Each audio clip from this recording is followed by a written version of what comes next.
Hi, I'm Robin Lush with Corporate Communications here at Eastern Health. With me today is Bernadine O'Leary with the Cancer Care Program, and we're going to talk to you about sun safety. We meant to do this outdoors today, but with the rainy weather, we just decided to do it in the beach. Bring us the beach. Yeah, we'll do it in the beach, on the beach. Any beach that you choose, this could be anywhere. So when we talk about sun safety, Bernadine, I think about the sun in the sky and watching out for hot weather and that kind of thing. And I almost equate sun safety with the sun in the sky and the heat. But really, sun safety is talking about the UV rays that come from the sun, Right. which happen all the time. Right. Cloudy weather, winter, summer, it doesn't really matter. That's correct. So the UV rays are actually the sun's rays, many of which that can penetrate the clouds. And on an overcast, cloudy day, such as we have today on the Northeast Avalon, a lot of these UVA rays, 80% of them or more, can actually penetrate through that cloud and that fog and that overcast weather, particularly the UVA rays. Okay, so on a day like today, Environment Canada has told us that we have a UV index of 4, which is moderate. And when a UV index is reported at 4 or moderate or higher, sun protection strategies need to be incorporated, even though the direct sunlight is not present. That's interesting. So on a cloudy old day, which we don't have Like today, right now, yes. But you do really have to take it seriously and Yes. take Yeah. some steps to protect yourself. Yeah. So what do people do to protect themselves? Well, the first thing that comes to mind this time of the year is the use of a sunscreen. And with the selection of a sunscreen, there's a number of things that we're looking for in a good sunscreen product. First of all, it should be listed as broad spectrum. And a broad spectrum sunscreen, it is one that is protective against harmful UVA and UVB rays that are present in the Earth's atmosphere. Okay. We're looking at an SPF, or sun protection factor, and according to the Canadian Dermatology Association, we need a product with an SPF of 30 or higher. So if you had 15, that would... So can I ask you a question then? Sure. So if I had a sunscreen of SPF 15 and one of SPF 30, does it provide the same amount of protection just for a shorter period of time? Like, how do the levels of protection, 30, 50? The levels of protection, or the sun protection factor, refers to the ability to stay in the sun longer with that product compared to being in the sun with no product at all. Okay. However, an SPF of 30 doesn't mean that you can stay in the sun 30 times longer because you're wearing the product, because SPF and sun protection can be influenced by other factors, such as the time of the year, the particular time of the day, how long you are out in the sun. And I guess if you're sweating, if you're exposed to water? Exactly. These products would need to be reapplied, right? And that's a very good point, because when you select a sunscreen, you should also look for one that's water or sweat resistant. Okay. The SPF factor will only work if the products are reapplied as recommended. And for most products, it's about every 2 hours. But if you're sweating, if you've gotten wet, if you're swimming, the product should be exposed, should be reapplied as well. So what about, say, snowbirds, people who fly down south, have the luxury of being able to do that in the wintertime? Is there a difference in what they need to do to protect themselves as opposed to, say, a colder climate like Newfoundland and Labrador? The difference is the type of radiation that they're exposed to. There might be a little more UVB when you're at a sunny destination. However, the sun protection strategies would remain the same. However, you might want to repeat them more frequently. So if you're taking a sun destination and plan to lie out or relax or have more outdoor activity in the sun, the sunscreen should be reapplied more frequently. You want to think about lip protection as well. Many lip products are available with an SPF and should be used. The use of a hat, the use of clothing which we can find with that UV protective layer is a good idea as well. So we've already applied our sunscreen while we're here on the beach, and we're going to put our hats on too, just to protect ourselves. And you said strategy, Bernadine. So when you say strategy, I'm assuming you mean sunscreen plus other things. Yes. So that would, what, be the lip protection? The lip protection. The clothing that you just mentioned? Yeah. The hat? The use of long sleeves or long pants, but a lot of swimwear, a lot of active wear, a lot of beach wear. Now you can find with that UV protective layer already built into the product. Okay. Okay. Okay. The use of our hats. Right. So when we say strategy, I guess what we're saying is that be prepared and plan for it. Yes. So that, you know, when you do go on the beach, you know you have your long sleeve shirt.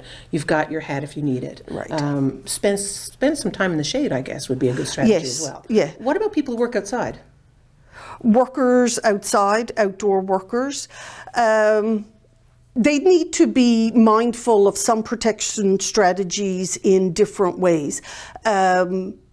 For them, I would suggest incorporating it more into their daily lifestyle and into their health behaviors. For someone working outdoors, perhaps a good strategy would be to have the sunscreen present in the bathroom, and after your morning bath or morning shower, applying it like a body lotion. Okay, so making sure that first layer is applied well before you're going out for the day. Wearing hats or protective clothing with your work clothing. Bringing extra sunscreen in your backpack for the day. Bringing a lip balm.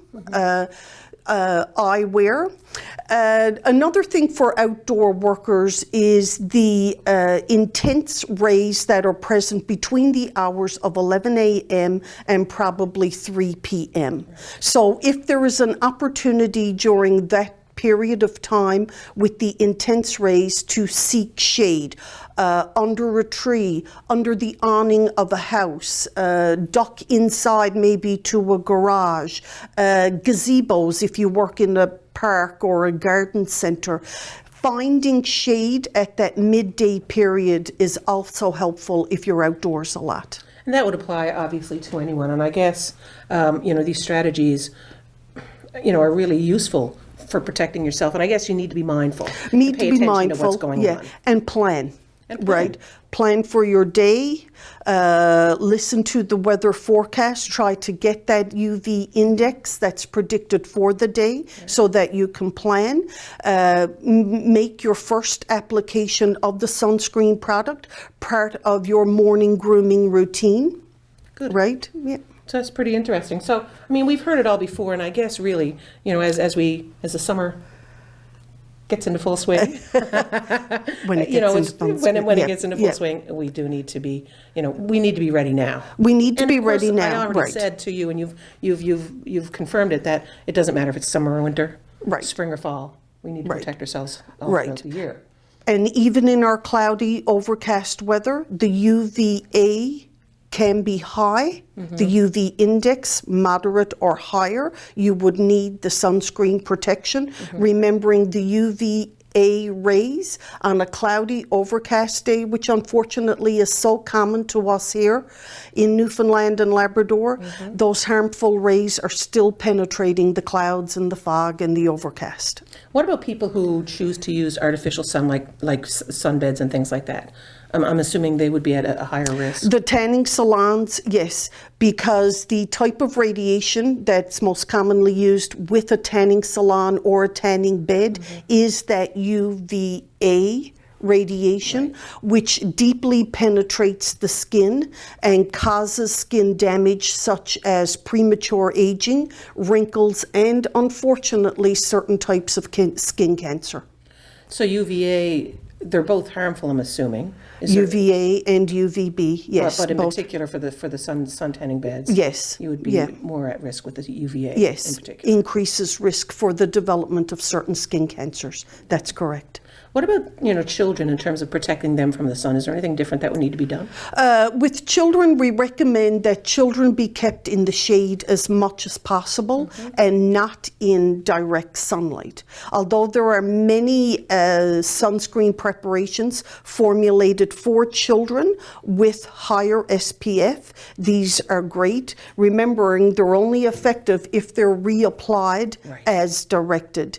For younger babies, probably 6 months of age or younger, the use of a sunscreen should really be in collaboration with your primary health personnel. How do you mean?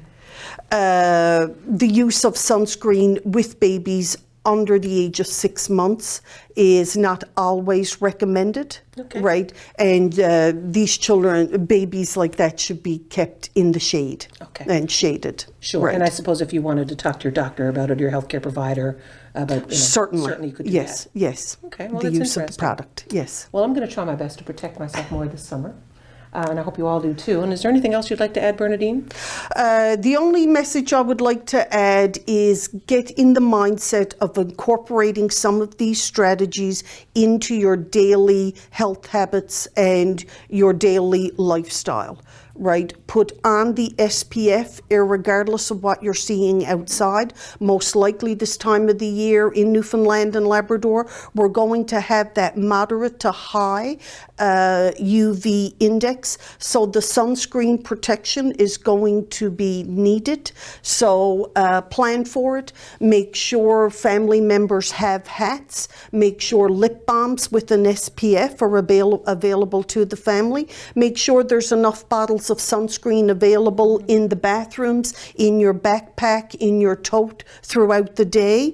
And, make sure that it's not a last minute thing you're thinking about as you're rushing out the door. You've planned it and you've incorporated into the daily habits. Fantastic. All right. Well, I think it's time for us to go and enjoy this beautiful beach. Thank you. Thank you. Bye-bye.